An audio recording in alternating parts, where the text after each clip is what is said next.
Back with the Inspiron 7577, and although it's a beast in terms of performance, it's also a beast in terms of weight, so keep that in mind.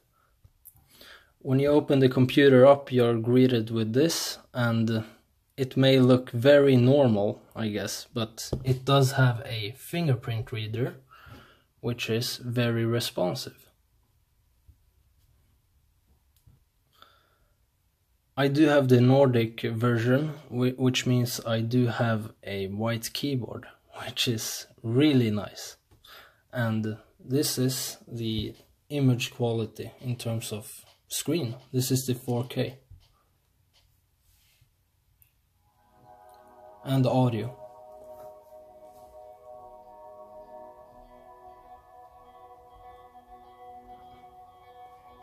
Turning the audio off, copyright issues.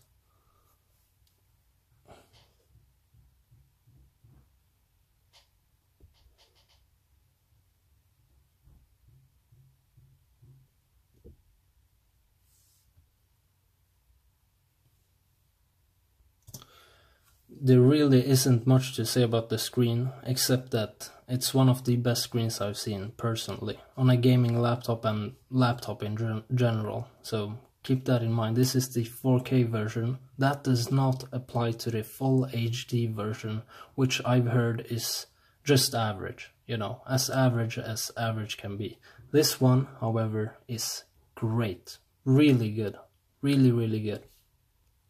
I guess another thing to talk about are the bezels right here. Pretty thick, which explains why the computer is so freaking big. You know, the bezels are just, they're big, you know. That's all I can say, compared to an XPS, for instance. But they're not significantly bigger by any means. Like, they're big, but not huge, alright? And yeah, more pictures or images from a 4K video. Very nice. The battery life is okay. I get roughly 4.5 hours of battery with 100% without tweaking with the battery settings whatsoever. So it's not great, but it's better than, I guess, average 4K displays. But if you compare it to an XPS, for instance, there is no comparison whatsoever, because you're getting like 10 up to 12 hours with the XPS, whereas this one you can get 5 hours with the 4K if you truly tweak the settings, which I'm not doing. With the full HD you probably get around 7 hours, so I guess the battery life can be a deciding factor for someone that need great battery life. In terms of gaming performance, this computer provides you with a lot of power. Like, I mean, 1060 is pretty good in terms of gaming, and the Max-Q design doesn't really apply to everything. Like, it's not a significant difference between the Max-Q and regular 1060, so don't worry about that. Fan noise test once again. Now you can listen to the computer working, and it's only been like 1 minute into the game, so it does get pretty loud, but not super loud. You guys thought that it sounded like an airplane or something like that, but it really doesn't. I can't even name. But yeah, hopefully it will go all out. Yeah, listen to this. This is a fan noise.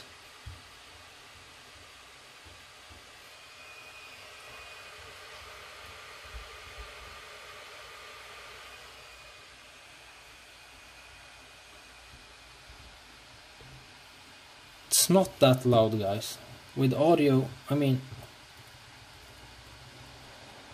you can still hear it, you know, but it's not super loud.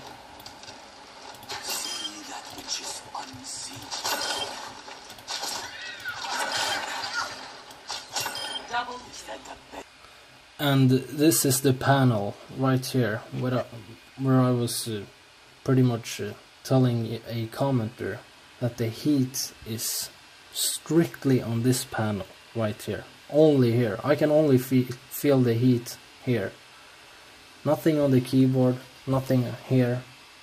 And yeah, I mean, the fans are loud, but not super loud. Like, I've heard some way worse fans than this, so don't worry about the fans. These are the settings on Overwatch graphics, ultra graphics, and yeah, you can tell the settings, the quality settings pretty much.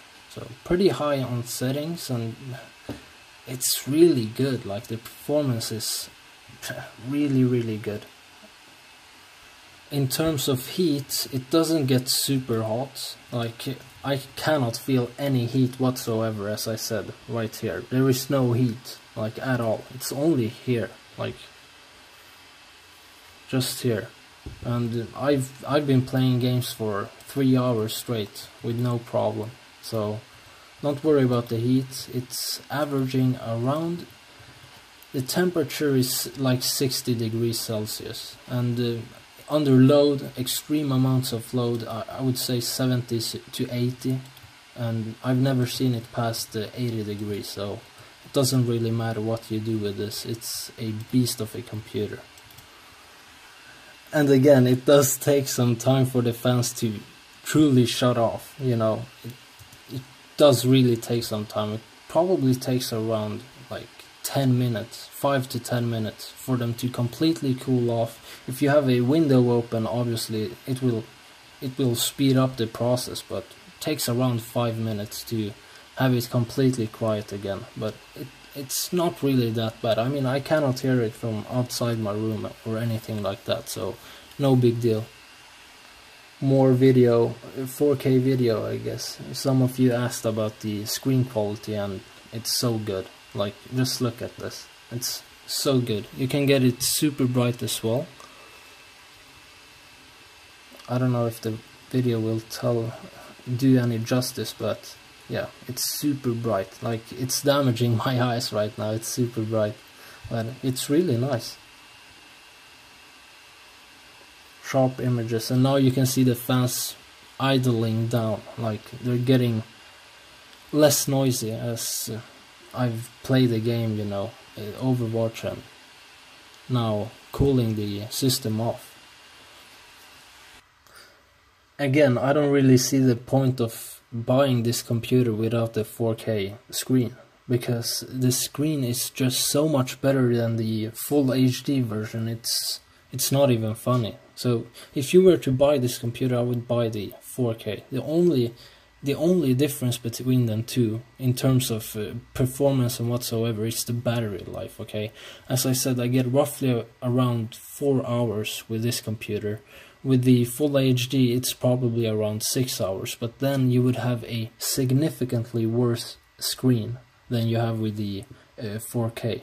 So get the 4K, it's worth it. And I mean, if you have the money, obviously, but at the same time, it is a significant difference between the two devices, like a significant difference. I would never trade this one just to get a 2+ hours of battery life. When, anyways,